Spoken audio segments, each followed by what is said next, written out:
नमस्ते, मी उज्ज्वला महाराष्ट्र पुण्याहून.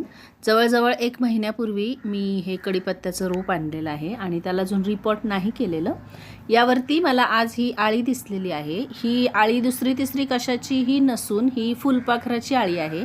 तुमच्यासुद्धा कढीपत्त्यावर अशा आळ्या दिसतील या दिवसांमध्ये. प्रत्येक फुलपाखराचं एक होस्ट प्लांट असतं, म्हणजे त्या जातीचं फुलपाखरू त्या जातीच्या झाडावरच आपली अंडी घालत असतं.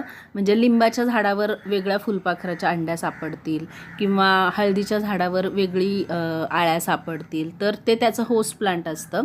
तर या कढीपत्त्याच्या झाडावर अशा प्रकारच्या फुलपाखराची अंडी असतात आणि त्या अंड्यांनंतर त्याचं आळीमध्ये रूपांतर होतं. म्हणजे अंडी, आळी, कोश आणि फुलपाखरू अशा 4 अवस्थांमध्ये फुलपाखराचे आपल्याला 4 अवस्था सापडतात.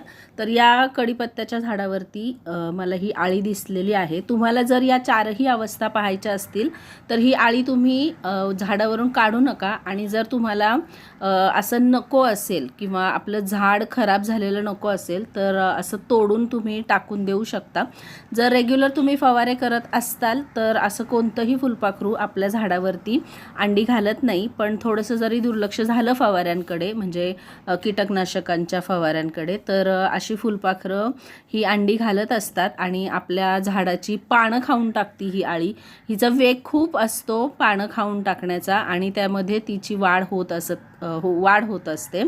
तर जर तुम्हाला आपलं झाडाची पानं जाऊ द्यायची नसतील तर तुम्ही ही आळी काढून टाकू शकता. पण हे निसर्ग चक्र आहे आणि जरी त्यांनी पानं खाऊन टाकली तरीसुद्धा नवीन फूट येत असते आणि आपलं रोप पुन्हा छान तग धरत असतं. तर जर तुम्हाला फुलपाखराच्या या पूर्ण अवस्था पाहायच्या असतील तर तुम्ही ही आळी काढून टाकू नका. अन्यथा ही आळी काढून टाकली तरी चालेल. काही जण आळी काढून बाजूला ठेवतात आणि पानं त्याला देतात खाण्यासाठी आणि तिकडं मग त्याची वाढ होत असते. पण मी तो प्रयोग कधी केलेला नाही आहे. झाडावरतीच वाढून दिलेला आहे. याच संदर्भातला एक व्हिडिओ आहे माझा. मला शक्य झालं तर मी नक्की त्याची लिंक देईल.